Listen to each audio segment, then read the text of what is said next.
Сайн байцгаана уу? Шинжлэх ухааны таны мэдхүү од мөндөрсөө үзэг сонсогчдод сайн сайхны хүссэн мэдчилж байна. Адр анир нэвтрүүлэг эхлэхэд бэлэн боллоо. Та бүхэн нэвтрүүлгээ YouTube-ийн од мөндөрсөөг, NTV телевиз, од мөндөр радио 83.3 107 гэсэн хост толгойноор хүлээвч сонсож байна. Нэвтрүүлгийн хамтран ажиллагчаар худалдаа эрхлэгчдийн ухаалаг туслах On Time технологи, за мөн хүнс нь эм нь хүнс байвал зохистой ураатай Химлая брендийн аль биесны дистрибьютор Цахиур төмөр компанид дэмжиж ажиллаж байна. За студид Зандан хүү Цэнгэл ойрноор ажиллаж байна.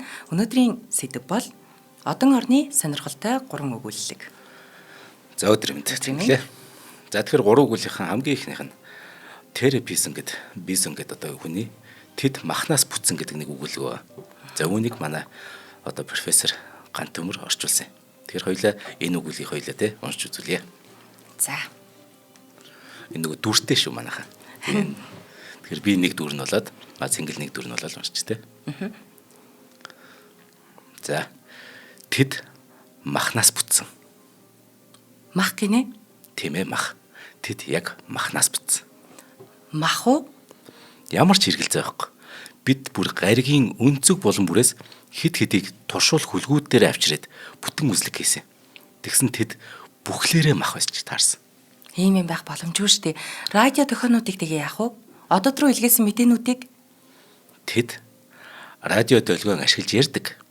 Гэхдээ тэд өөрсдөө болохоор радио төхөө гаргадаг. Харин машинууд радио төхөө гаргадаг. Тэгэд хин тэр машинуудыг шин бүтээсэн болж байна. Бид тэдэнтэй л холбоо барих хэрэгтэй шүү дээ. Машинуудыг тэд бүтээсэн юм аа. Би энийг хэлэх гээд байгаа. Мах машиныг бүтээсэн. Ямар ч утгагүй юм. Мах яаж машин хийх болж байна? Та намайг оюун ухаантай мах байдаг гэдэгт итэг гээгүй үсттэй.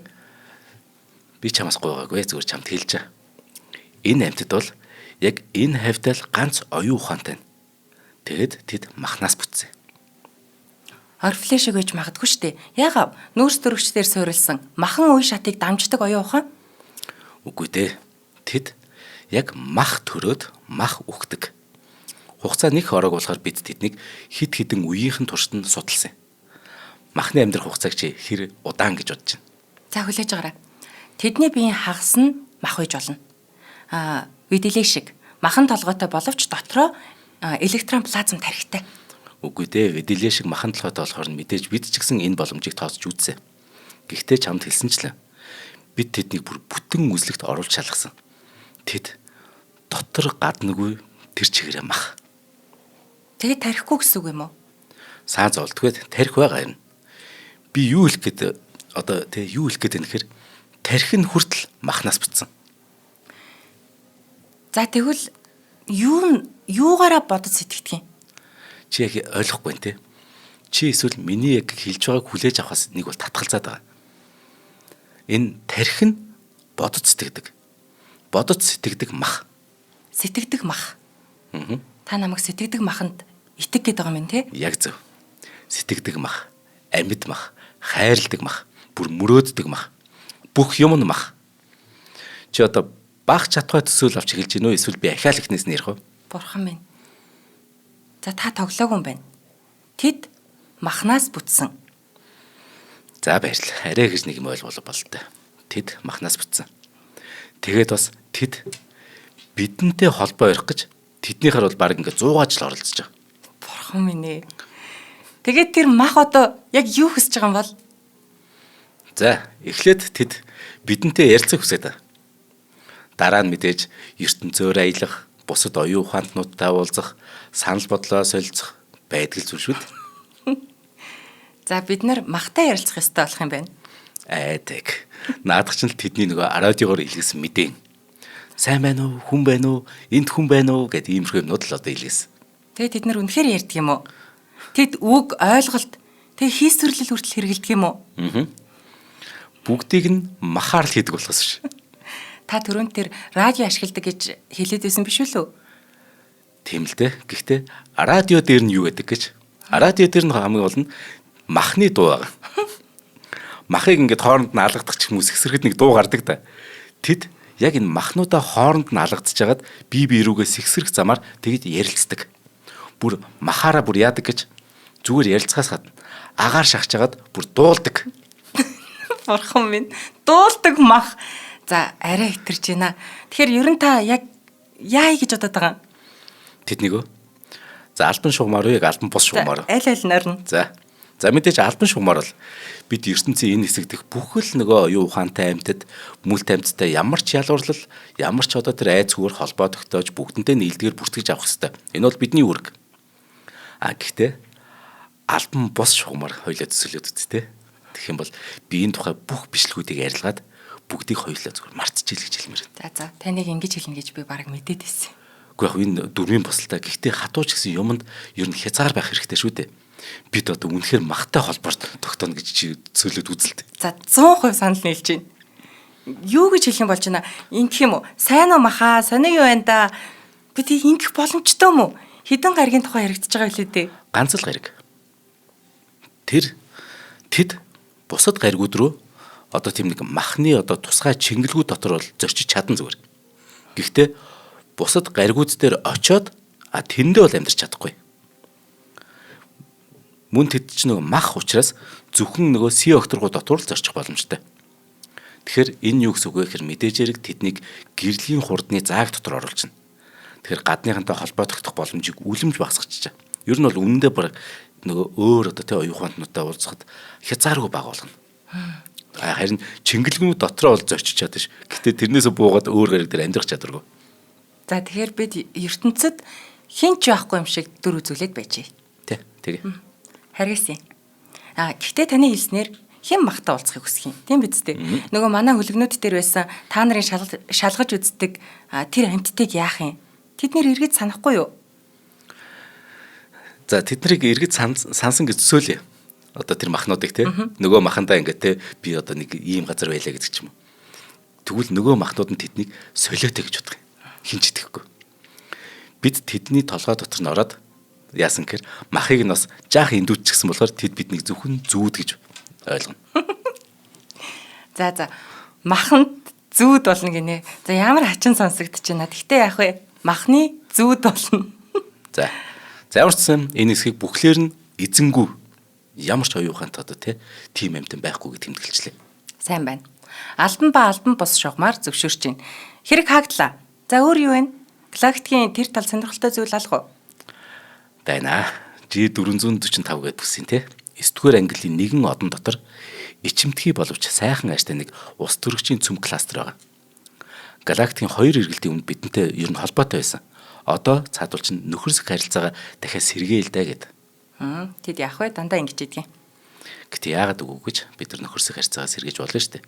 Хэрв ориг ганцаараа байвал ертөнц ямар төвчих аргагүй, ямар хүүтэн байх бол төсөөлөд үзтээ. За ихний үглэг маань ийм үглэг байлаа. Гэтэ төгсгөлн зөвөн бааз. Хүн төрлөختнийг болохоор байхгүй гэчээд өөр одоо тэр нэг оюун ухааныг болохоор бид ойр ганцаараа байвал ертөнц ямар төвчих аргагүй, ямар хүүтэн байх болоо төсөөлөд үзэлтэй гэж байгаа хэрэг хүнлэг юм шиг мөртлөө. Энэ бол үнэхээр гайхалтай үглэг. Тэгсэн ингээд бүр холбоо тогтоох гэдгийг бүр хүлэн зөвшөөрөө тэгдийн тэд нар гэ байна гэж. Биднийг болохоор махан тарихтай мах байна гэж төсөөлөхгүй. За тэгэхээр хэдүүлээ энэ яг өгүүлгийг одоо ялангуяа хүүхд багчуу сонсч ивэл ер нь ийм юм байх боломжтой гэдгийг төсөөлье.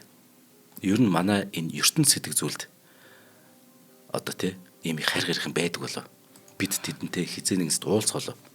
Ингэж бодохын тулд бид ертөнцөө ер нь хэр том бэ гэдгийг мэдчихмээр. Тэр хүүхд багчууд нааш ойртой суугаах нь та нарт юу ээж гэх. Одоо ертөнцийг хэр томыг их амархан байдлаар тайлбарлах гэж хичээ зүгээр. Тоон дээр жоох алдаа байвал тэрийг бити нэг ач холбогдлогоор логик нь чухал учраас. Тэгэхээр ертөнцийн том жижигийг эхлээд юугаар хэмжих вэ гэдэг асуулт гарч ирж байна. Ингээд төөгөр километрээр юм уу? За жишээ нь Улаанбаатараас Дарх хүртэл 200 орчим километр гэж бодъё л да. 80 км цагийн урттай би машинаар явах юм бол 2 цаг гаруй яваад хүрчин нэг их хол биш хэдий ч гэсэн гэтээ би түүнийг явган явах юм бол харин юу болох вэ? Цагт би 5 км гэх юм бол би 40 цаг зогсолтгүй алхаж би Дарх хүрэх нь шүү дээ. Гэтэл онгоцоор л Дарх хүртэл би 15 минут явна. Учир нь онгоцны дундаж 800 км цаг. Юу хэлэх гээд нэхэр альва орон зайг зөвхөн нэг километрийн тооцож хол өрийг хэмжихээс илүү хурд гэж зүйл заавал энийг хамтдан тооцож оновчтой болоо да. Тэдэн километрийн зайтай гэхээс илүү тэдэн километрт би юуны хурдаар ямар хөлөг онгоцтойгоор явж тийшээ хэр хугацаанд очих вэ гэдэг. Тэгэхээр эхлээд хамгийн хурднаар тойрох тийм нэг ертөнцид очих тийм хөлөг онгоцтой болох хэрэгтэй. Алхаад бүтэхгүй, огт унтдаггүй, ядардаггүй, хурдаас харалдаггүй төсөөлсөн ч бид нар дэлхийг тойрыг бол 333 өдөр алхаж байж тойрно. Хэрэг Усайн Болтын дэлхийн рекордыг тогтоосон тэр хурдаар гүйх юм бол бид нар 35 хоног тасралтгүй гүйжир дэлхийг нэг удаа тойрно. Хангалттай хурдан биш. Машин, галт тэрэг онгоц байгаа ч гэсэн тодорхой нэг ингээд хугацааг туулаад байна шүү дээ. Гэхдээ саан зовх зүйл байхгүй. Бидэнд гайхалтай нэг хурд байгаа. Тэр бол гэрлийн хурд юм. Энэ цагт тэдэн километр, минутанд тэдэн километр гэдэг Мики Маус хэлээр ярихгүй. Ердөө ганцхан секундэд 300 мянган километр явах юм. Ганцхан секундэд. Тэгэхээр бид гэрлийн хурдны дайтай тийм одоо хөлөг онгоцтой гэж зүрцсөөл мөрөөдөө. Гэрлийн хурдаар бүтсэн сайхан хөлөг онгоцтой болчлаа гэсэн үг. За одоо хэдүүлээ. Тэгэхээр харь харих нэг л хайх гэж байгаа шүү дээ, тэ. Яг саяны өгүүлэг дээр шиг. Нэг хоёр нөхөр тийм хөлөг цууцсан л чинь иш яваад байгаа шүү дээ. Тэгэхээр юуны өмнө энэ хөлөг онгоц маань хэр хурдныг хэдүүлээ үзье. Гэрлийн хурдны дайтай тэ хөлөг онгоц маань эхлээд хэдүүлээ дэлхийг нэг тойрох. За тэгээ. За. Тэгсэн чи юу болсон гэж? Дэлхийгээ тойрох нь одоо нөгөө хэрэг зам туулахаа биш. Хэр хугацаа? 1 секундэд 7 удаа тойрчих юм. Нэг ингээд л 7 удаа тойрчих. Ийм хурдан хөлөг онгоцтой байхгүй хоёул. Юун пуужин баяраа байхгүй. Нэрэ. За тэгэхээр хөдөлгөө. За. ертөнц хэр том болохыг хэдүүлээ. Хэлээд өг. За эхлээд хэдүүлээ зорилго Нарны аймгаас гарцсан тийм. Нарны аймагт байна. Одоохондоо бидний мэдхээр ганц л дэлхий буюу махнаас бүтсэн мах сэтгэн боддог тийм дуулдаг, мөрөөддөг мах ингээ байгаа шүү дээ. Эннээс өөр мах байна уу хайх гэдэг. За 5 4 3 2 1 хөөрлөө. Нүдэ анивч хооронд л бит сарны яж өнгөрг. Ердөө 1 секунд бол 1.3 секунд л. Гэрлийн ортаа. За хэдүүлээ бүр яг наран дээрээс бүр ингээ хөөрсөн гэж бодъё зөөрүүд. За наранд ойрхон 4 дахь гариг буюу дэлхийн дараагийн те ангар гариг дээр нарнаас хэрэг бид нар гэрлээр ингээд нисэх юм бол 12.8 минут за 13 минутын дараа бид нар ангар гариг дээр чинь. За 35 минутын дараа бид Бархас байд гариг дээр чинь. 1 цаг гаруйн дараа бид Санчир гариг дээр. За ингээ 3 цаг орчмын дараа бид Тэнгэрийн ван гариг дээр. 4 цагийн дараа бид Далайн ван гариг дээр чинь. Зарим нөхдөг ердөөл буухалж хөзөр тоглож байтал бид Нарны аймгаас бараг гараал явах нь шүү дээ. За цаашаа аялах. За тэгээ. Бид 4 цагийг зарцуулсан. За цаашаа тэгэхээр Нарны аймгаас гараад бид дэлхийдээ хамгийн ойрхон хот бол нар учраас бид нартай хамгийн ойрхон хот дээр очих гэдэгхгүй. Дэлхийд хамгийн ойр орших бол мэдээж нар. Тэгэхээр дараагийнх нь Альфа Центавр гэд нэг од байгаа. Тэгэхээр тэнд очиж одоо нэг амьдрал хайх гэдэг шүү дээ. Тэгэхээр нэг богинохоо өнгө ярьж. Нэг нохоо бүс нөгөөдөө инхүү хэлт. Өөр нохоон дээр амьдрал байдаг болов уу гэдэг байхгүй. Нэг нохоо бүс нөгөө нохоо бүстэй өөр нохоон дээр амьдрал байдаг болов. Тэгэхээр хэдүүлээ тэр нартай хамгийн ойрхон орших Альфа Центавр дээр нохоо бүс байдаг эсхийг мэдээ. За нэг өдөр өнгөрлөө бид нар ч хамгийн супер хурцтай хөлөг онгоцсон суудсан баа шүү дээ. Нэг өдөр өнгөрөх. За яг хөө энэ чинь Нарны аймгаас гарахад 4 цаг болсон бидэнд бол нэг өдөр юу ч. За 2 өдөр өнгөрслөө зүгээр, 3 өдөр өнгөрслөө зүгээр, 4, 5, 6, 7 өдөр өнгөрслөө. За ингэ явдсан чинь очтгүй. Тэгсэн чинь бид ийм хамгийн дээд хурдаар явдаг хөлөг онгоцоор энэ одонд хүрэхийн тулд бүтэн 1 жил зарцуулсан гэвч идэх. Хэрвээ итгэхгүй бол чиний зөв. Учир нь бид 1 жил биш. Хамгийн ойр орших тэр одонд хүрэхийн тулд бид гэрлийн хурдаар 4 жил 4 сарыг зарцуулдаг. Оо. Энд чинь дэлхийдээ хамгийн ойр орших 2 дахь хот маа шүү дээ. Тэгэхээр гэрлийн хурдаар явж иж бид 4 жил. 4 жил 4 сар явах. Гэтэл тэнгэрт хідэн од байдаг лээ. Одоо бид тэ одоо ойлгож байна тий. ертөнц ямар том гэдгийг төсөөлж байна. За харах ертөнцөөр ингээд та 5 жил ингээд нөгөө зугаалсан аялсан гэж бодъё л д.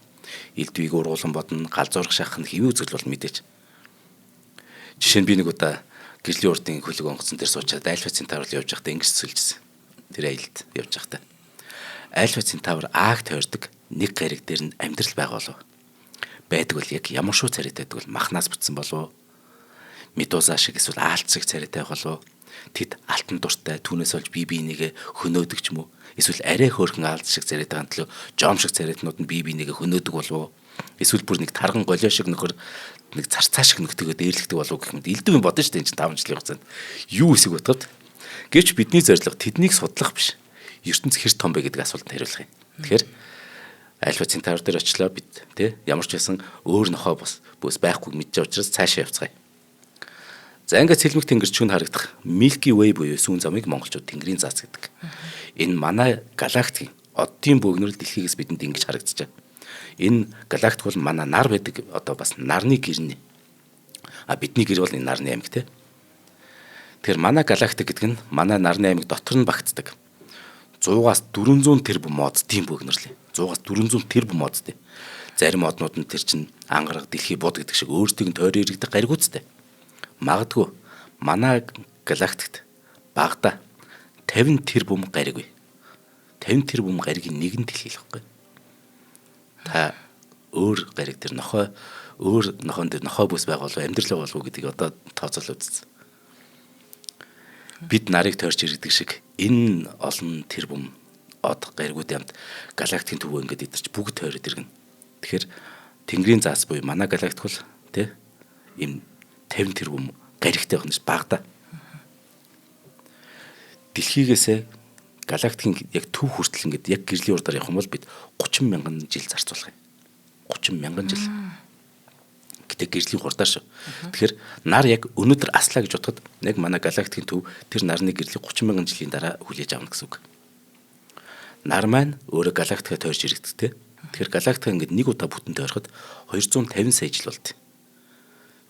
Тэгэхээр одоо бид чинь хавар намар зүүн дөрвөлрэлтэй гэж бодвол галактика бид нар ингээд нэг тойроход ингээд дөрвөлрэл ээлжилдэг гэвэл хавар нэгээс дамтад далайд хөвж явсан чинь 100 үлэг гүрлүү зугаалжсэн гэсэн үг. Тэгэхээр намар нь Дубайн хиймэл арлуудыг хүмүүс үүсгэн өвөл нь харин юу ч болоо хүн гэж байх ч юм уу гэж. Тэгэхээр нэг тойроход чинь дэлхий дээр амьдрал янз бүр ирдэг байгаа шүү дээ. Харин манай галактикийн нэг захаас яг нөгөө зах хүртэл явах юм бол энэ супер хурдтай хөлгөөр явахад бид 100 мянган жилиг зарцуулах юм. Нэг захаас. За тэгвэл манай галактиктай хамгийн ойрхон галактик юу вэ? Түүнийг Андромед гэж нэрлэдэг. Монголоор бид адаг чуулганы мандцар гэдэг. За одоо хэдүүлээ тэр галактик одоо манай галактиктай ойрхон дараагийн галактик руу аялцгаая. Ер нь яваад аялан ч явах те. Манай хөлөг л яваад байгаа нэг гэрлийн урттай. Бидний нас бол өнөө нөгөө Мики Маустай хамт дууссан шүү дээ. Тэ ер нь бол за манай галактикаас гэрлийн уртаар Андромед хүртэл явхад 2.5 сая жил болох юм. Гэрлийн хурдаар явхад 2.5 сая жил. Энэ галактик болохоор нэг их 80 оддоос бүрддэг. Манай галактикаас 4 дахин том галактик. Эрдэмтдийн судалгаагаар манай галактик энэ хоёр хоорондоо нэг өдөр хоорондоо мөргөлдөх юм. Гэтэ мөргөлдөн 4 тэрбум гаруй жилийн дараа болно. Яг мөргөлдөөн гэж бол хэлж болохгүй. Нийлнэ гэвэл их зүг болно. Ингээд нийлнэ зүгээр. Нийлээд бүр ингээд том галактик болно. Тэгэхээр ертөнцид маань хэдэн галактик байдаг бол? Тэгтэл нэг бид нар галактик хэдэн зуун тэрбум гариг байгаа гэсэн шүү дээ. Бас хэдэн зуун тэрбум мод. Тэгэхэд бид нар сая 2 галактикийн хооронд л ирсэн те. Тэгвэл хэдэн галактик гэдэг вэ? Яг тоо мэдээж байхгүй. Гэхдээ асар том тоо бидэнд байгаа. Тэр нь багада 200 тэрбумаас магадгүй 2 их 80 хүртэлх галактик байгаа гэж үздэг манай ертөнцид. Гэтэл бидний аялал чи ердөө манай галактикаас Андромед хүртэл явцсан байдаг. Тиймээс хэдүүл аяллаа зогсоосон тэр. Тийм байна. Тэгэхээр ертөнцид нийт хэдэн нар байдаг вэ гэсэн үг. Нэг галактикт за хэдүүлээ 100 тэрбум мод байдаг гэж үзэх юм бол 100 тэрбумыгаа 200 тэрбумаар л үржүүлчих хамгийн багадаа шүү. Ингээд ихэнх нар одоо гаригуцтай гэж үзье. За ингээд утгаа алдна. Өөр нохоон дээр нохоо бүс байх нь ойлгомжтой. ертөнц маань үүсэлтэй зах хязгаартай 13.8 тэрбум жилийн өмнө үүссэн. Нэг хязгаараас нөгөө хязгаарт нь хүрэхин тулд энэ чинь гэрлийн хурдтай хөлгөөр явал хэд гэлээ 155 тэрбум жил 96 тэрбум жил бинтгүй нэг тоо гарч ирдэ. Бүр ертөнцийг ууданд хийгээд жинлэж үзэх боломжтой гэж байгаа. 10 ард 53 тэг ингээ бичээрэй. Тэгэх юм бол манай ертөнцийн чин килограммаар жилүү тоонорчлог гарч ирнэ гэдэг. Бүр утгагүй байна. Гэхдээ бидний амьдрал энэ ертөнцийн үед юм өчүүхэн өтөрхөө мэт санагдаж байгаа ч гэсэн хамгийн гайхалтай нь тэр ертөнц хийж зүйлийг бид оюун ухаанд бүгдийг төсөөлж чадчих байгаа нь хамгийн гайхалтай. Инхээр энэ бидний махнаас бүтсэн энэ тарих маань те ямар гайхалтай, ямар чадвартай гэдэг нь л харагдаж шүү дээ. Тэгэхээр бид өчүүхэн утгарах биш. Энэ амар том бидний ертөнцийг энэ өчүүхэн маханда бүгдийг харин шингээж авчиж байгаа. Төсөөлж чадчихна. Энэ махаараа бид хайрлж чадна те. Хүнийг үгээр сайхан жаргалтай болгож болно. Бид нэр тэр хүнээр муухай үгээр тэр хүнийг алж болно. Тийм болохоор дандаа сайн зүйл ярьж, дандаа сайн зүйл тэмүүлэх нь энэ сайхан зүйл шүү дээ. За хоёулаа хамтран ажиллаж танилцуулаад хоёр дахь өгүүлэгтэй. За нэвтрүүлгийн хамтран ажиллагчаар худалдаа эрхлэгчдийн ухаалаг туслах on-time технологи ажиллаж байна. Тэгэхээр on-time гэдэг нь энэ технологи гэдэг нь юу юм бэ? Ямар үйлчлэгийг бидэнд санал болгоод байгаа вэ гэхээр одоо худалдаа эрхэлдэг хүмүүс маань анхаарлаа хандуулаарай. За on-time хүнсний дэлгүүр худалдаа эрхлэгчдэд зориулсан юм CAS-ийн програм байгаамаа. За та хэрвээ CAS-ийн програмаа on-time болгоогүй бол болгосноор ямар давуу талтайг танд одоо танилцуулъя. За on-time маань ийм банктай хамтраад шимтгэл банк маш багатай банкны карт уншигч эргэлтийн өрөнгийн зээлийг онлайнаар олгох үйлчилгээг танд үзүүлж байгаа. Тэгээд on-time-ийн гол онцлог нь гэвэл хэрэглэгчдийнхээ өдөр тутмын үйл ажиллагааг нарийн судлаад тэдний хэрэгцээнд бүрэн нийцсэн бүтээгдэхүүн үйлчилгээ санал болгодгоороо бас бусдаас ялгарч байгаамаа. Тэгээд on-time-ийн програмыг Монгол орон даяар байдаг 6-8 нэрийн хүнсний дэлгүүрүүдийн за бараг 50% нь буюу 2 дэлгүүр тутмын нэг нь on-time-ийн CAS-ийн програм ашиглаж байна. Тийм. Тэгэхээр маш хөнгөлөлттэй зээл авах боломжтой. Дээрээс нь нөгөө баг хүүтэй одоо CAS ингээд мөнгө уншуулах болгонд татдаг штэ. Тэр нь баг хүүтэй. Баг шимтгэлтэй. Тийм. On-time-ыг сүүлийн 6 сар та хэрвээ хэрэгжилж байгаа бол хэдийний тань мэддэг болоод хэрэгжилж байгаа бол та бүр 100 хүртэлх сая төгрөгийн зээлийг бүр ямар ч материал бүрдүүлэхгүйгээр банкнд очихгүйгээр байгаа газараас бизнес аппликейшнээр авах боломжтой. За энэ аппликейшнээс шимтгэл багатай банкны карт уншигчаач захиалаад авах боломжтой. Тэг одоо өөрийнхөө дэлгүүртээ ч юм хөргүүлээд аваарай. Тэгэхээр одоо энэ мөнгөний ханш янз бүр болоод байгаа энэ үед бол худалдаа эрхлэгчид бол барааныхаа нөөцийг сайжруулж эргэлтээрээ бас тэр нэг орлогоо нэмэгдүүлнэ. Тэгэхгүй бол нөгөө 20% барааны үн 20% нэмэгдлээ гэхэд манайх ч гэсэн 20% нэмэл зарчих юм чи хамаагүй гэж болдгоо. Тэр чинь нөгөө олон бараа ижиж ашиг олдог учраас зээл бол худалдаа эрхлэгчдийн хамгийн одоо хэрэгтэй юм байдаг. Тэгэхээр on-time технологиг CAS-ийн програмдаа суулгаад ийм банкны хөнгөлөлттэй тэр баг үтэй зээлийг худалдаа эрхлэгчд манд бас аваарай. За тэгээ Сүхбаатар дүүрэг 8 дахь хороо Централ Таврын 708 тодод офис дээр нэрээд мэдээлэл авч болно. За эсвэл 77 77 34 44 утасны дугаараар нь лавлж болно шүү. Баярлалаа on-time-да. За тэгэхээр сая нөгөө ертөнц хэр том бэ гэдгийг хаар яг ингээд нөгөө саяны өгүүлэг бас гоё байгааз. Тэгээ ер нь за энэ хэсгийг тэгээ гоё ухаангүй тэмдэглэжгээд яг л цаана өчнөө юм байгаа. Харин тэр маш мэдлэгтэй бичсэн байна шүү дээ. За тэгэхээр хоёр дахь өгүүлэг. Энэ бол дэлхий дээр амьдрал бий юу гэдэг өгүүлэг юм. Тэгэхээр орчуулагч нь Лавглам. За би нэг уншия. За Америкийн шог зохиолч Арт Бухалдын 1925-2007 амьдарч байсан он тий. Нэг юм хошин эсэг сонсогчтой өргөж байгаа. Тэрээр улс төр нийгмийн ёгтлол өгөөдлөөр алдартай 500 гаруй сонин сэтгүүлд нийтлэл өгүүллүүдэд хэвлүүлж байсан. Маш нэр хүндтэй зохиолч сэтгүүлж байсан. Тэгэхээр одоо унших гэж байгаа тэр эссе бол хэдий хошоо айстай ч гэсэн унш дуусныхаа дараа бол та зохиогчийг тунж бодолтой байсныг тэгээ гариг дэлхийн алс ирээдүйд ихэд санаа зовж байсныг бас ойлгох болно. За энэ хэсгийг бол сэтгүүлч хүн хэлж байгаа юм шиг байгаа учраас би бас тэгээ уншижээ. За. Энэ 7 хоногт сугар гариг дээр бөөн хөл хөр болж байна. Сугарын эрдэмтэд анх удаа дэлхий дээр хиймэл дагуул буулгаж дөнгөсөөгаад тэр нь элдэв дохио гэрэл зураг тасралтгүй илгээж байгаа юм байна. Мөнхүү хиймэл дагуул нь Манхэттен хэмээх газарт төвлөрчээ. 20 мянган гэрлийн жилийн тэртээ дэлхийн энэ хэсгийг дуран аваагаараа анх олж илрүүлсэн сугарын нэрт одон оронч профессор Манхэттены нэрээр уг газрыг нэрлсэн байна. Уур амьсгалын таатай нөхцөл байдал гойд тод байгаа тохиоллын ачаар сугарын эрдэмтэд дэлхий дээр хүн тээсэн хүлэг буулгах боломжийг судлах ихээхэн үнцэнтэй мэдээллийг цуглуулж байгаа юм. Сугар гаригийн технологийн хүрээлэнд хэвлэлийн хурал зохиогдсон байна. Энэ үеэр профессор Зог бид өнгөрсөн 7 хоногийн хиймэл дагуул газардсан явдалд үндэслэн дэлхий дээр амьдрал байхгүй гэсэн дүгнэлтэд хүрээд байна гэж мэдэгдсэн байна. Харин яаж мэдэж байгаа юм бэ хэмээсэн сугарын үдшийн од сонины шинжлэх ухааны сурвалжлагчийн асуултад тэрээр нэгт Манхэттен орчмын дэлхийн гадарга зөвхөн хатуу гахиураас тогтсон юу ч ургаж төлждгүү газар. Хоёрдугаарт агаар мандал нь нүүрс төрөгчийн хүчил тэргүүт хөнөөлт хийгээр дүүрэн хинч тийм агаараар амьсгалаад амьд мэд үлдэхгүй гэж хариулсан байна. За сурвалжлагч. За нөгөө одоо профессор Зоогоос асууж байгаа юм шүү дээ. Дэлхий. Тий. Тэгвэл энэ нь манай хөлөг хөөргөх хөтөлбөрт ямар нөлөөтэй болоо? За бид өөрсдийн хүчил төрөгч авч явах хэрэгтэй болно. Тэгэхээр анхлан төлөвлөж байсансаа хамаагүй хүнд жинтэй нисдэг тавг бид нар хөөргөнө гэсэн үг. За судалгааныхаа явцад олж мэдсэн өөр хөнөөлтөө ямар зүйлс байна та хэлээч. За одоо чи яг энэ зургийг хар та. Энэ дэлхийгээд байгаа энэ одоо дэлхий дээгүүр татсан зузаан тэр нэг хар үлийг харж байна. Бид үүнийг Эдисний бүслүүрийн нектар гэж нэрлэдэг. Энэ чухам яг юунаас үүсэн бүрдсэнийг бид мэдэхгүй байгаа ч гэсэн үүнээс болж ихээхэн саад бэрхшээл үүсэт.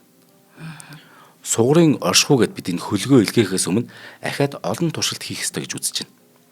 Энд бас нэг гол мөрөн шиг зүйлүүд ингээ байгааг анзаарч байна. Гэтэл эн чинь хиймэл давлаас ирсэн мэдээс харахад энэ нөгөө дэлхий маш их бохирдолтой. Тэгэд ууж болохгүй ус гэдэг нь батлагдсан. Иймээс бид өөрсдийнхөө усыг одоо суур гарагаас авч явах хэрэгтэй болно. Тэгэхээр нисдэг нөгөө тавгны маань жин ахаад бүрч ихээр нэмэгдэнэ гэсэн үг. Эрхмээ. Энэ зурган дээр энэ жижигхэн юм хар толбнууд харагдаад байна шүү дээ. Энэ юу вэ?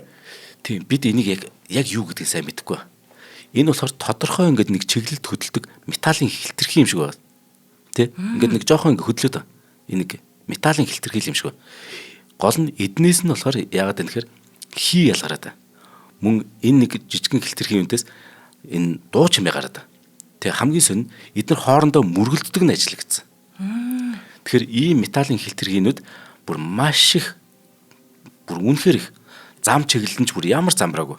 Тийм болохоор манай нисдэг тавг аль нэгэнтэй мөргөлдөхгүйгээр газардах ямар ч боломжгүй болчиход байна энэ металлын хилтерхиинс. Энэ нэг юу вэ штэ нэг сталагмит нэг ийм зүйл харагдаад байна штэ. Энэ юу юм болоо? Энэ болохоор нөгөө шөнөөр гэрэл ялгаруулдаг боржин чулуунууд багт. Боржин чулуун мөртлөө шөнө гэрэлтдэг. Профессор Глом гэдэг одоо тэ маа найз байгаа шүү дээ. Профессорын хэлснээр эднийг болохоор тэнгэр тулсан мэт харагддаг болохоор нь тэнгэр багандсан барилгууд гэж бид нэрлэсэн.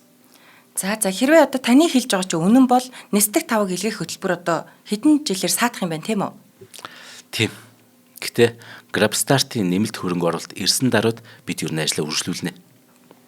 Профессор Зог бид ингээд дэлхий дээр амьдрал байхгүйг мэдсээр байж яагаад тийшээ нисдэг тавг илгээхэд одоо хэдэн тэрбум зарцуулж байгаа юм бэ? Энийг тайлбарлаач.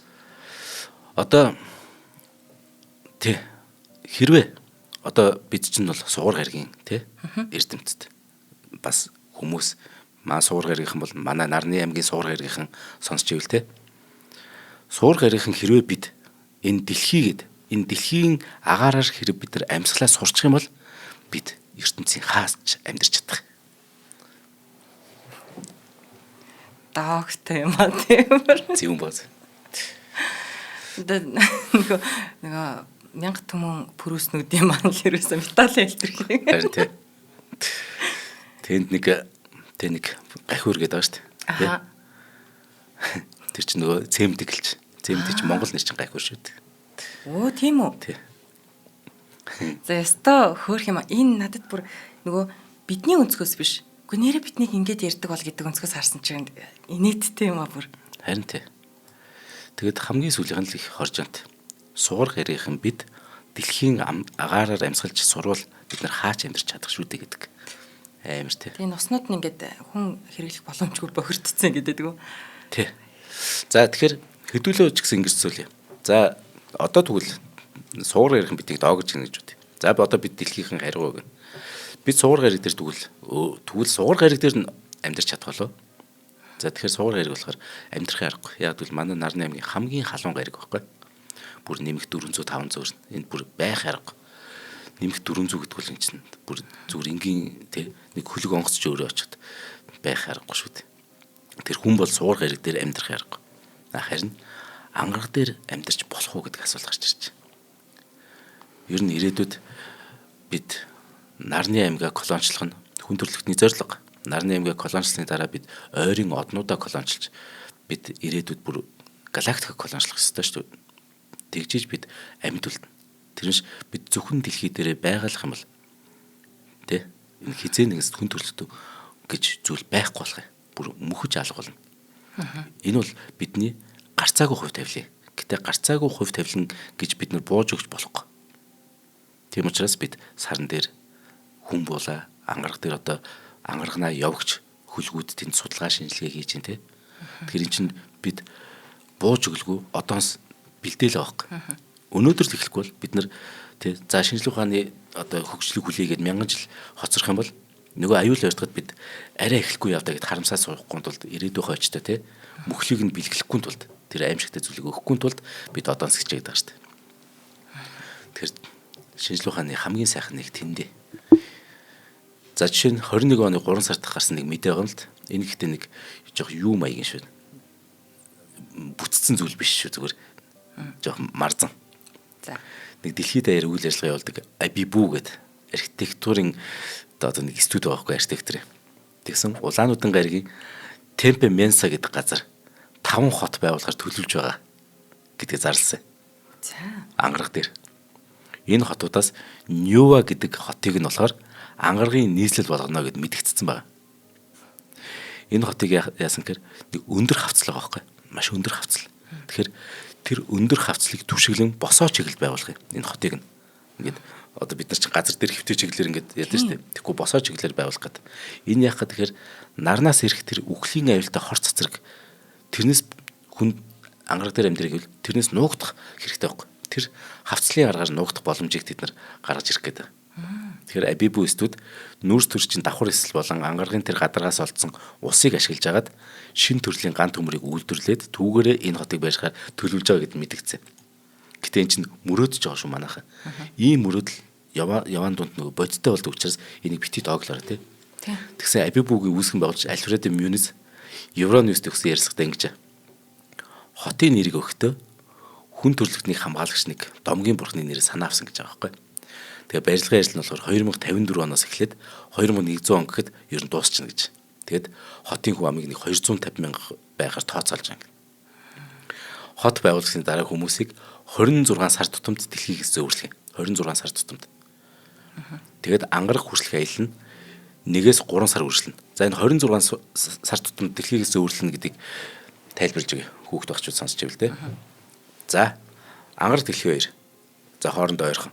Дэлхий бол нарнаас хол 3 дахь ангаргуул дүүрэх гариг учраас хоорондоо энэ чинь ойрхон байдаг шүү дээ. Гэтэл нарыг яг голд нь байхад ангараг зүүнтэлт нь дэлхий баруунт нь болжвол энэ хоёр маш холдож шүү дээ. Тэр 2 жилд нэг удаа энэ хоёр 26 сар тусамд яг ингэж хоорондоо ойрхон болчихдог байхгүй. Ойрхон болох болгонд нь 3 сар зөөвөрлөх юм байна. Тий. Тэгэхээр 26 сар тутамд зөөвөрлөн энэ аялал нь 1-3 сар үргэлжлэх юм. Тэр 2100 он гэхэд тасалбарын үнд 300 мянган Америк доллар хавцаа байх болов уу гэж энэ институтийн тооцоолсон байна. Тэгэхээр ангар гаригдын иргэдийн хоол хүнсний хэрэгцээний 90%-ийг болохоор ургамлын гаралтай бүтээгдэхүүнээр хангана гэдэг. Эрчим хүчээ мэдээж нарны зайхраагаар гаргаад авахар төлөвлөсөн тийм. За ангарыг судлах шинжлэх ухааны үүднээс авч үзэх юм бол их сонирхолтой. Ингээд мөрөгдөхөд их гоё. Гэхдээ улаануудын гариг дээр нүүдлэн очих түүнийг яг эзэмших нь практикийн хувьд ер нь ач холбогдолгүй утга учиргүй зүйл мөн гэж үзээд байгаа бас зарим хүмүүс. BBC.com би бичснээр юу ч уншиж байгаа шүү. Тийшээ сансрын хөлгийн баг нисээд бүр очих боломж байхгүй гэдэг. Гэтэ тэнд бол ангарахнаа явагч нар байгаа шүү. Нэг хүн өөрөө очих боломжгүй гэдэг байгаа байхгүй.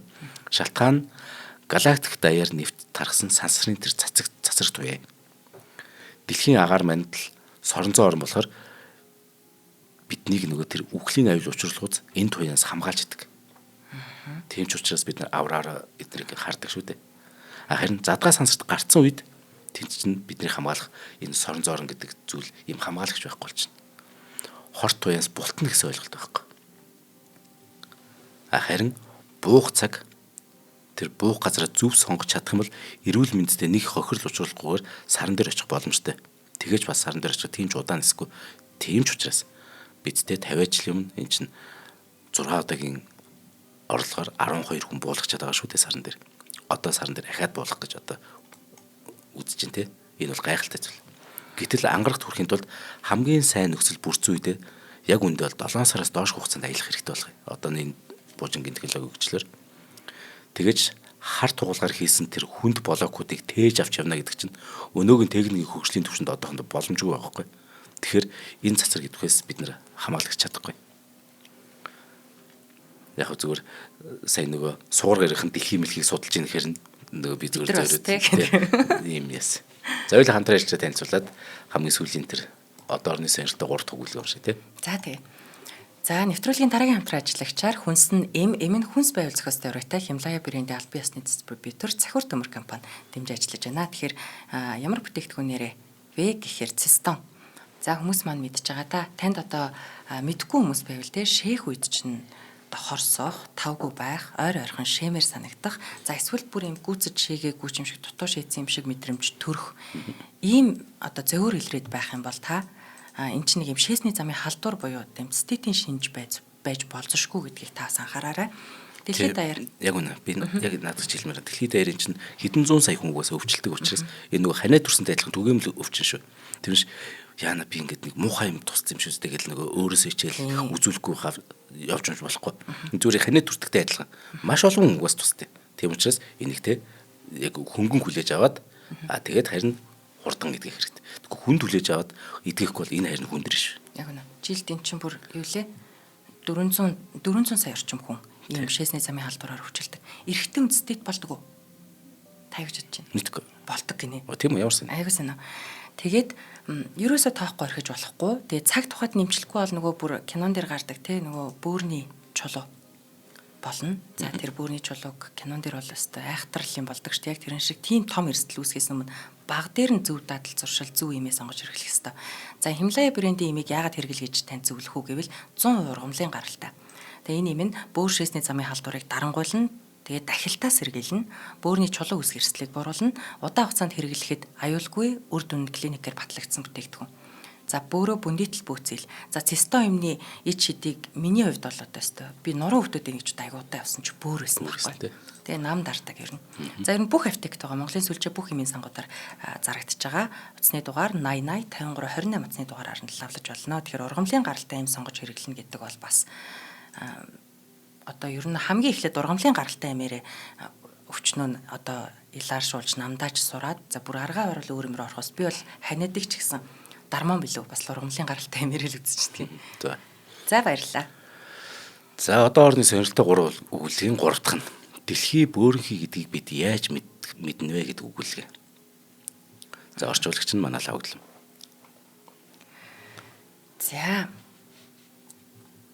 За Английн чинь нөгөө нэр зохиолч Жорж Орвел гэдэг те. Бид нөгөө амьтдын фермер мэднэ. Хүний энэ бат нот итгэлийн тухай хүн яагаад ер нь өөрийн биеэр үзээгүй зүйлдээ хөдөлбөргүй итгэдэг талаар мөн эрдэм мэдлэгийг хамгаалах учиртай одоо тэр тухай. Тэгээд өөрийн үзэл бодлыг одоо энэ дараах эсэндээ бичсэн ба. За үүнийг манай Цэнгэл баяр уншиж өгнө та бүхэнд. За. Хаач вүлээ гэгэн жаавны үгийн өмтгөлдөж билүү? Жорж Бернард Шоу өнөө бидний үеийнхэн дундад зууны үеийнхнээсээ ч илүү гинэн итгэмтгий мухар сүсэгтэй болсныг дурдаад үүний нэгэн жишээ нь дэлхий бөөрөнхий гэдэгт хөдөлбөргүй итгэдэг орчин үеийнхний итгэл юм гэсэн байж үлээ. Шоугийн бичснээр эгэлж ирээ нэгэн дэлхий бөөрөнхий гэж үзэх нэгч шалтгаан өөрөө олж чадахгүй юм. Тэрээр энэ бодлого гагцхүү 20 дугаар зууны оюун сэтгүүтэй нийцэхэр зүйл юм гэж үзсэндээ л арайхийн үг үсгсэн байдаг. Шоу мэдээж хэрэг хэтрүүлсэн ч гэлээ. Энд гүнзгийрүүлэн дэлгэрүүлэх нэгэн учиг бий. Орчин цагийн мэдлэг гээчийг тодтогч буй явдал нь юм. Бид үнэхэрч дэлхий бөөрөнхий гэдэгт яагаад ийм баттай итгэнэ вэ? Би энд баримт тавин баримт хэлэх эсвэл тэр баримт сэлтийн талаарх онлын мэдлэгтэй хэдхэн мянгаар тоологдох одон оронч газар зүйчдийн тухай биш. Сонин хэвлэл уншдаг та бидэн шиг энгийн хүмүүсийн тухай ярьж байна. Би хувьдаа дэлхий хавтгай гэх онлыг үгүйсгэж чадах мэт санагдана. Цэлмэг өдөр тэнгисийн ирэг дээр зогсоход тэнгэрийн хаяанаа үл үзэгдэх хөлөг онгоцны шураг яндангууд үзэгддэг дээ. Энэ үзэгдлийг гагцхүү дэлхийн гадраг тэгш биш юм гэдгээр л тайлбарлаж болох үлээ. Гэхдээ энэ нь бас дэлхий бөмбөрцөг хэлбэртэй болохын баталгаа биш шүү дээ. Дэлхийг 100 хэлбэртэй яг л өндөг шиг гэж үзэх өөр нэгэн онол байжээ гэж бодъё. Тэгвэл энийг няцааж бид юу хэлэхсэн бэлээ? 100 дэлхийн онолыг дэмждэг хүний эсрэг гаргаж тавих миний анхны хүзрийн мод бол нар сарны төс байдал юм. Харин тэр хүн намайг тэдгээр биетийг өөрийн ажиглалтаар бөмбөрцөг хэлбэртэй гэж мэдэхгүй хэмээн мэтгэхгүй. Гэтэл би тэднийг дугуй гэдгийг мэдэгч хавтгай дугуй биш үгүйг нь бас л мэдэхгүй шүү дээ. Хариу болгож хэлэх үгч надад байхгүйц. Тэгтэл өнөөх хүн дэлхийг яагаад нар сартай ижил хэлбэртэй гэж бодоовэ гэж асууна. Энэ асуултанд нь ч би хариулж чадахгүй. Тэрэнд харуулах миний 2 дахь үзрийн мод бол дэлхийн сүүдэр билээ. Сар хэртэх үеэр саран дээр дугуй биетийн дүрс ойж үзэгддэг. Харин 100 дэлхийн онолыг дэмжигч маань сарны хэртэлд дэлхийн сүдрээс болж байгааг яаж мэдэж байгаа юм бэ гэж надаас шалгаах үйс. Хариултыг би бас л яг таг мэдэхгүй. Гэхдээ сонины нийтлэл мэдээ шинжлэх ухааны ном тохиомлуудад л тэгж бичдгээс энэ мэдээлэлд сохроор итгэсэн хэрэг. Аар сар маргаанд инхүү ялагдсныхаа дараа би ялалтын хүзэр болох хатнаа гаргах нь мэрэгжилтнүүдийн санаа оноо юм. Бүгдийг мэдэгч одон орончдын язгууртан маань надад дэлхий бөөрөнхий талаар хангалттай ихийг хэлээд өгнө. Гэтэл 100 дэлхийн онолч маань миний хатныг ноёноор дарчихна. Тэрний ноён юу вэ гэвэл өнөөх их мэдэгчийн үгийг туршиж үзсэн юм уу? Тэр бүхэл турших аргаа мэдх юм уу гэж намайг байцаах билээ. Яг энэ үед би гол хөзрөө гаргана. Тийм ээ. Би нэг туршилт мэдээ шүү. Одон орончид нар сарны хэртэлтийг урьдчилан мэддэг. Чухам энэ нь тэдний нарны аймгийн талаарх ойлголт, итгэж болохоор баттай юм гэдгийн баталгаа билээ. Ингээд би дуртай нараггүй тэдний дэлхий бөөрөнхий гэх саналыг хүлээж авах юм. Харин 100 дэлхийн онолч маань миний хүртэл баттай үнэн гэж итгэдэг баримтыг нар дэлхийг тойрон иргэдэгт итгэж асан эртний египетчүүд нар сарны хэртэлтийг урьдчилан мэддэг байсан шүү дээ гэж хэлснээр би тамгаа гаргахаас аргагүй хүрнэ. Надад одоо үлдсэн ганц хөзөр нь их хөлөг онгоцнуудын аялал юм. Аялагчид дэлхийг тойрон хөөхтөө дэлхий бөмбөрцөг хэлбэртэй гэдэг ганц баримтад тулгуурлан зорьсон газраа хүрдэг байсан билээ. Хэдий ахаад хэлэх үгтэй үлдэж мэдэгч энэ л маргаан 100 дэлхийн онолчийн амийг таглах учиртай юм. Гэсэн ч миний дэлхийг бөөрөнхий гэж боддог шалтгаануудыг туйлбаргүй гэж үзэхгүй. Уг нь энэ бол маш суур мэдээлэл шүү дээ. Өөр олон ч асуултын хариуг олохын тулд би мэрэгжилтэнд хандах хэрэгтэйн дээр тухайн мэрэгжилтний саналыг туршиж мэдэх боломжгүй. Үнэн дээр бидний мэдэх зүйлсийн нэлээд нь чухамдаа ийм л төвшөнд байна. Энэнд учир шалтгаан эсвэл туршиж судлагдах хүн бус харин эрх мэдэлгээч зүйл илүүтэй нөлөөлж байна. Ерөөс өөрөөр байх албагүй юм. Ерөөс өөрөөр байх аргагүй юм. Тухайн мэрэгжилтэн нь өөрөө мэрэгсэн салбараасаа хүнд ирлөө гэхэд үгүйсгэгч байхаас өөр аргагүй тийм л өргөн их мэдээллийн сан дэлхий дээр бий шүү дээ. Хүмүүсийн дийлэнх олонх нь дэлхий бөөрөнхий болохыг батлаадхаа гэх айхавтар сорилттой тулгарх юм бол дээр миний дэвшүүлсэн сулхан маргаанаас илүү мэтгэлцэн өрнүүлье гэж саналтгүй биз. Бүгд л дэлхий бөөрөнхий тухай мэтгэхдээ бүгд мэднэ штэ гэж яриагаа эхлэх бол илүү шахалт дарамтад орлоо гэхэд шууд л уурлаж бухимдана. Ингэж үзвэл шоугийн зөв байжээ. Эдүгээ цаг үнэхэрч гинэн итгэмтгийн эрен агаад бид бүгд үүрч дүүрэх эрдэм мэдлэгийнхээ өмнө зарим талаар хариуцлага хүлээх учиртай байлээ. За энэ үнэхээр гайхалтай өгүүлэх те. Тэгээд маа цэнгэл маяр маань их сайхан уншлаа. За энэ мэт гоё одоо орны сонирхолтой өгүүлбүүдийг те маа хүүхд залуучууд өөртөө олж уншаад гоё монгол хэл дээрээ ийм гоё сайхнаар орчуулад тэгээ мэдлэгээ бусдад түгээж агаарай. Шинжлэх ухаанд дурлана гэдэг чинь те хөгжил дэвшил дурлана л гэсэн үг. Хэрвээ нийтээрээ ингэж хөгжил дэвшил дуурлах юм бол улс маань Энэ 200 улсаас хамгийн тэргүүлэх байр суурьтай л очин шүү дээ. Тэгэхээр шинжлэх ухаан, танин мэдгүй ялах болтугай. За баярлалаа зинглээ. За баярлалаа. За шинжлэх ухаан танин мэдхүй од мөндөр сувг үзэг сонсогчид та бүхэндээ Адар энер нэвтрүүлгээ өргөлээ. Та бүхэн нэвтрүүлгээ YouTube-ийн од мөндөр сувг, NTV телевиз, од мөндөр радио 83.3 107 гэсэн хост төлөвлөгөөнөөр хүлээн авч сонслоо. Энэ удаагийн нэвтрүүлгийн хамтран ажиллагчаар худалдаа эрхлэгчдийн ухаалаг туслах On Time технологи, за хүнс нь эм нь хүнс байвал зохис теоритой Химлая брендийн аль биесний дистрибьютор Цахир төмөр компани дэмжиж ажиллалаа. Студид Занданхүү, Цэнгэл баяр нар байлаа. Баярлалаа. За баярлалаа зинглээ.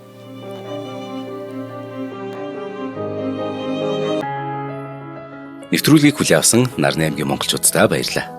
Од мөндөр сувг нь энэ мэдчлэн таны мэдхүй мянган нэвтрүүлгийг 2026 оны 7 сарын 1 хүртэл та бүхэндээ хүргэх юм.